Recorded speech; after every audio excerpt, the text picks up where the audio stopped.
Okay, so we're just adding more moves to our arsenal of derivatives. Let's go through the ones that we've already done. So these are the derivatives that we should know how to already derive. What's the derivative of f plus g? F prime plus g prime, exactly. What's the derivative of f subtract g? F prime minus g prime. Now it gets interesting. What's the derivative of f times g? You got it memorized yet? F prime g plus f g prime, or g prime times f. Yep. Okay, how about f divided by g? So f prime g, sorry. F prime of x, g of x, minus f g prime of x all over g squared. And now we're adding in composing functions. So I want to review with you, what does it mean to compose functions? That's where we have f of g. So that means that I take the g function and I plug it into the f function. You might remember that from earlier this year. So I took my f function, I plug in x minus 3. It looks like that. So today we're talking about how to find the derivative of those composed functions, where one function is inside of another. It turns out that it's the derivative of the outside function. So f prime, and you leave the inside function the same, then you multiply by the derivative of the inside function. That's what we call the chain rule. So what I want to talk about first is, how do we identify, what do we mean by an outside function or an inside function? So our first example here, we've got the quantity of 7x minus 3 to the ninth. Who's the outside piece? It'd be to the ninth. And now I'm going to say this with the word something. The outside function is something to the ninth. The inside function is what's getting raised to the ninth. So that would be 7x subtract 3. You could use, u is what we would usually use. We would use u to the ninth. U represents the something. All right, again, here we go. Who's the outside function here? Now, whenever we say our outside function, you should always say the word something. So our outside function is cosine of something. So this would be cosine of something. Who's the inside function? 8 minus x squared. You try part C and part D. Try to identify the outside function and then the inside function.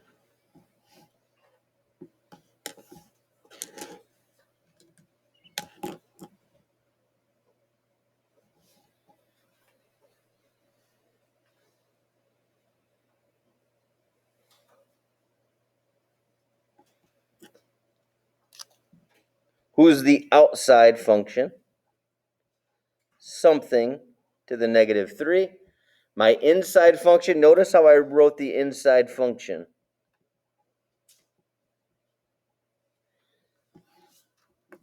Because we're going to have to derive it at some point. So what we would do is, you want to do your rewrites as soon as you can. This is called simplifying early and often. So as soon as you can clean something up, clean it up. The next one, we've got tangent of something. And then our something is 5x to the 12th plus 8x subtract 4. What do you think so far? Got the basic idea what an inside and outside function is? So sometimes the inside and outside functions can be written a little sneakily. So I want to talk about how to clean this up. I don't know if sneakily is a word, but I used it anyway. All right, so remember, if you have sine squared, that really means the squared is around the whole thing. So anytime you have a power on a trig function, this is your reminder that it's around everything. So my outside function would be something squared. My inside function would be sine.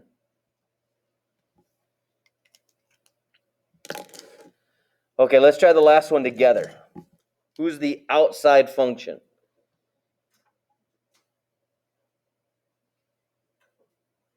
Anyone? Good, thank you. You even said it perfectly. You said something. Cotangent of something. Now, every time you say something, that means you got another layer. You got another inside function. So who's the next inside function? Secant, but it's secant of 5x. So that 5x is inside of the secant. So my next inside would be secant of something. And anytime you say something, you have to keep going. So I would have another inside here. And the inside would be 5x. So the point of that example is to show you that you could have continuing layers. That's why they call it the chain rule, because there's lots and lots of layers. You could have many, many functions inside another function. Okay, so I'm not going to actually go through all this. I just want to kind of highlight it. I think I'm going to do this as a warm-up instead. So look at what happened here. So we've got our outside function is something to the ninth. What's the derivative of something to the ninth, like x to the ninth? 9x to the 8th. So look at what they did here. 9 something to the 8th, and then you multiply by what that derivative is. So let's go to the back. I think this is a nice kind of way to introduce this. So we have f of x equals 2x to the third. So we're going to derive this like we always would. F prime of x is 6x squared. So I just did the straight up power rule, the derivative of 2x to the third. I multiplied, take it from there. Now, the next one, gesundheit, I'm going to do a rewrite first. So what does 2 cosine cubed of x really mean? 2 cosine of x, all getting cubed. Now, the thing that you guys are supposed to be making the connection on, the thing I want you guys to start to see is that this and this are the same style of problem. This is 2x to the third. Well, we don't know what x is. X can represent anything. So this is 2 something to the third. This is the same thing, 2 something to the third. So when I derive this, y prime, I would derive, what's the derivative of 2 something to the third would be 6 something. So notice that I leave that inside piece the same, and I subtract 1, just like we did over here. It's the same move. Now what adds on to this is that I have this inside function that can still be derived. So the derivative of cosine is negative sine. So my cleanup would be y prime equals negative 6 cosine squared of x sine of x.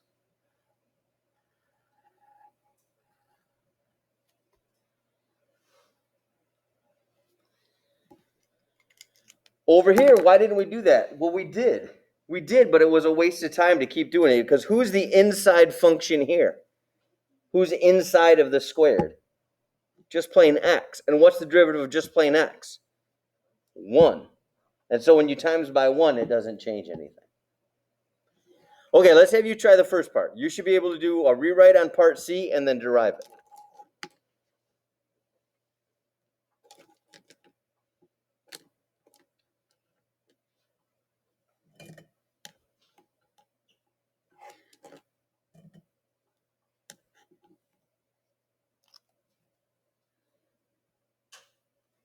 All right, let's do a quick check on our rewrite here.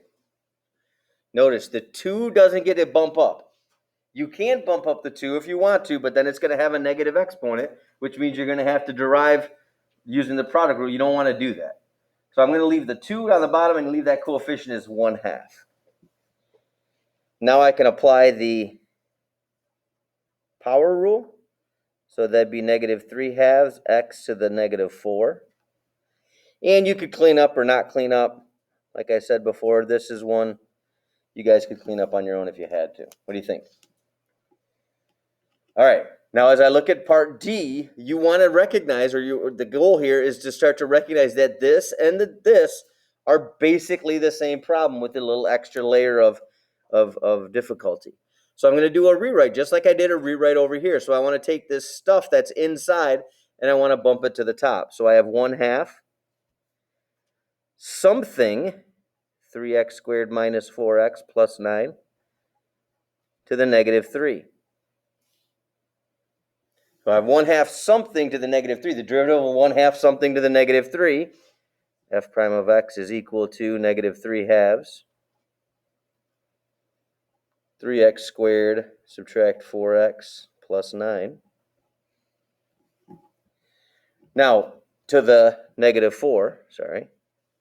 Now remember, when I look back at this, I said this was 1/2 something to the negative 3. So anytime you say something, you have to keep deriving. So now I'm going to multiply by 6x subtract 4. Keep in mind that's a group, which means you need to put parentheses around it. Turn to talk with a friend. Where did 6x subtract 4 come from?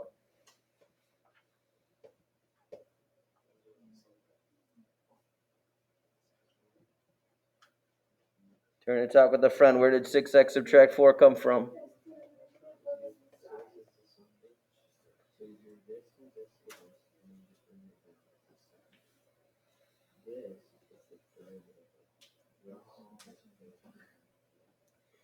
So the 6x subtract 4 came from the derivative of the something. 3 times 2 is 6. Take away 1 is x. Negative 4. The derivative of 9 is constant. That's 0. This would be my cleanup on this one. F prime of x equals negative 3 times the quantity. 3x subtract 2 all over the quantity of 3x squared subtract 4x plus 9 to the 4th. Turn to talk with a friend about the algebra here. What the heck happened? How did that stuff turn into that stuff? Some of it's obvious, some of it's less obvious.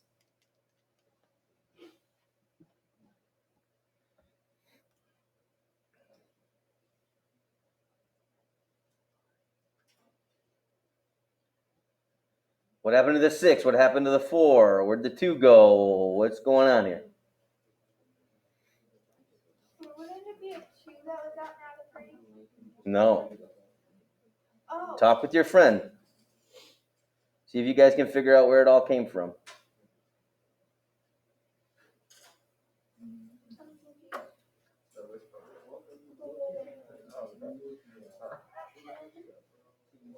Wait, I got the 5. Are you confused on the 3x? I'm just confused by the top.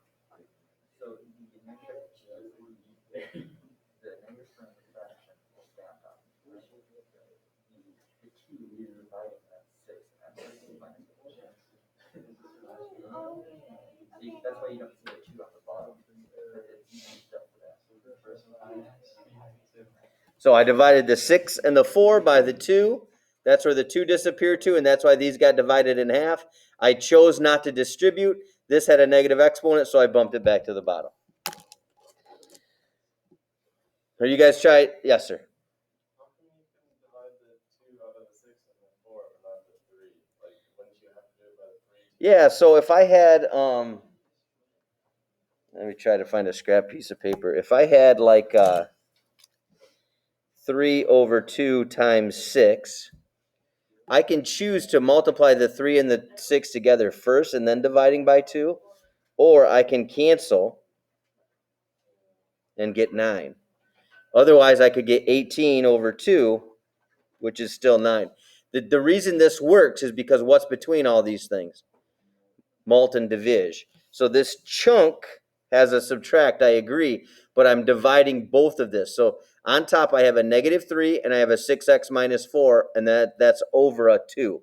So I could divide the 3 by the 2, but that comes out crappy, or I could take this and divide it by 2. It comes out nice. What do you think? All right, let's see.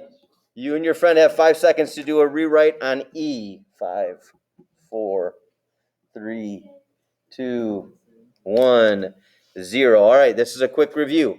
Anytime you want to flip something from the bottom to the top or the top to the bottom, you can do that with a negative exponent. If you want to get rid of a root, how do we rewrite it? 5x to the, you with me? The negative exponent means flip. The fraction exponents mean roots.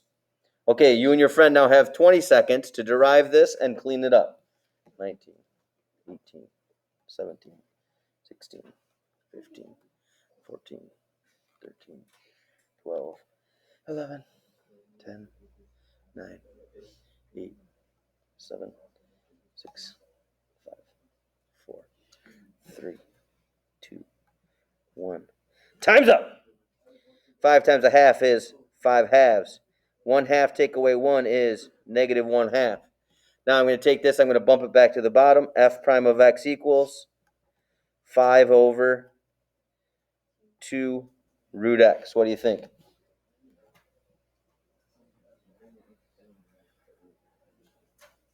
Now you could multiply by root x to try to clean it up a little bit more, but we generally wouldn't.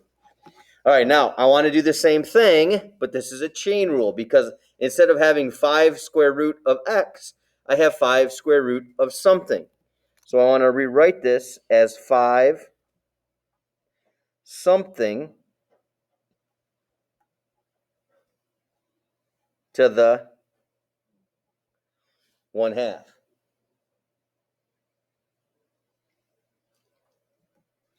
All right, so y prime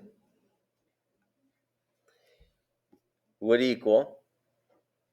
So you have to step back and you have to say, who is the outside function? So how would we say the outside function? 5 something to the 1/2. The derivative of 5 something to the 1/2 is just what we did over here, except instead of x, we have this something. So 5 times a half would be 5 halves. My something remains unchanged. Pi x to the 4th plus e x to the 3rd. And I subtract 1 from my exponent, so that would be negative 1/2. I said something when I was doing my derivative. That means that I have to now derive my something. So what's the derivative of pi x to the 4th? Except you forgot one thing. I've got to have the constant out front. So it would be 4 times pi is 4 pi, and then x to the 3rd. Plus, what's the derivative of e x to the 3rd? Yep, 3e x to the 2nd. Why is this wrong? It's not even mathematically embarrassing. This is wrong the way I wrote it. I got to have parentheses. It's not an option here. If you don't include the parentheses, it means only this is getting multiplied by that, and then this is added on the end when the whole thing needs to be multiplied. So I did the derivative of 5 something to the 1/2. That was 5 halves something to the negative 1/2 times the derivative of the something. Let's see if you and your friend can figure out how I got to this answer. 20 pi x to the 3rd plus 15 ex squared over 2 square root of pi x to the 4th plus ex cubed.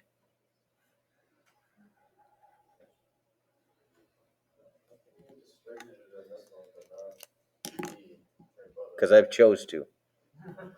No, I know, and it's annoying like that, but some multiple choice questions they'll distribute. Some multiple choice questions they won't distribute. So have a quick chat with your friend. Where'd the 5 come from? Where'd the 20 come from? Where'd the 15 come from?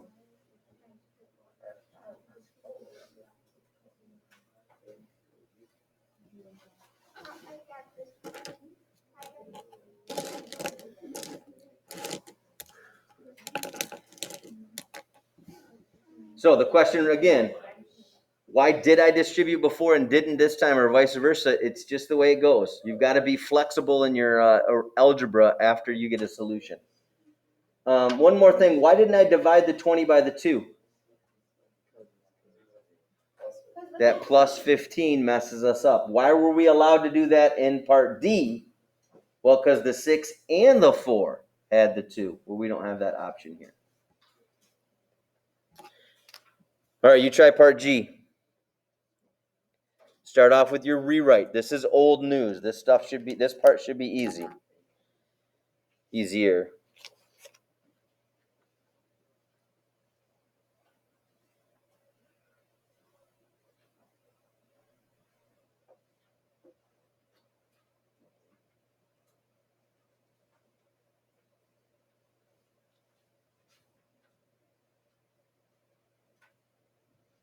Let's do a cleanup on that as well. Let's try to clean up part G.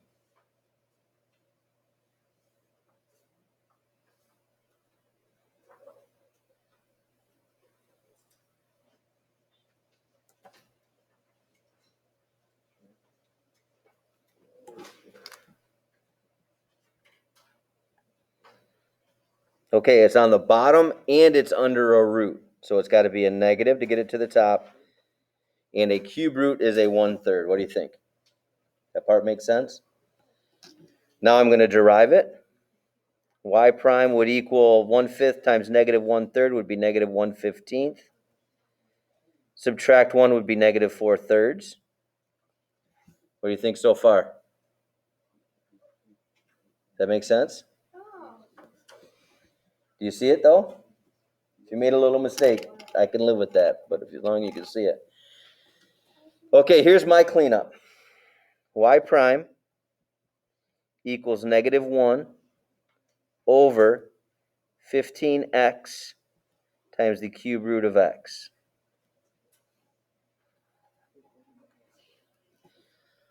How did that happen? Turn and talk with a friend. Figure it out, mi amigos. Wait. Talk it out, talk it out. It's the best way to learn.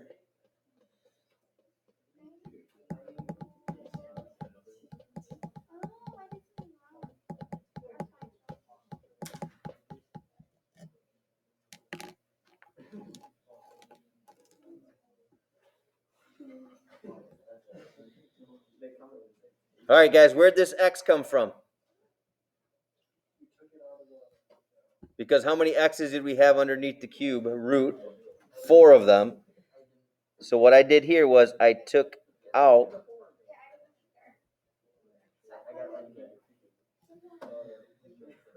those 4 x's, I split them up into an x cubed and an x. I could cube root x cubed and get a plain x, but I still had 1 x underneath there.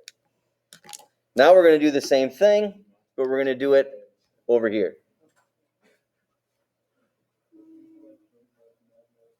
1/5. This time I'm taking the whole chunk and I'm moving it up.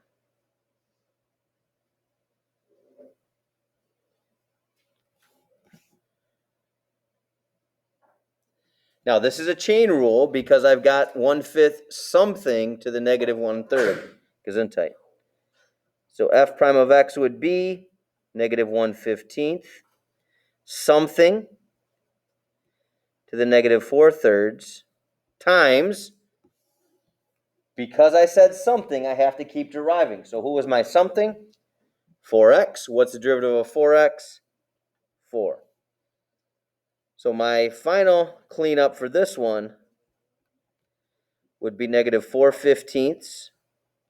And I'm not going to bother cleaning this part up today in this one because I don't want to. Oh, good. If you were to clean it up, it would be a forward escape. It would cancel negative. It'd be negative 1/15.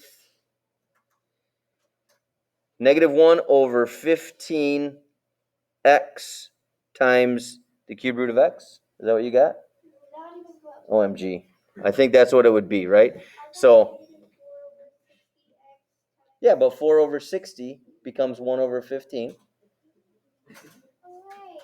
So wait, say it again. What'd you get?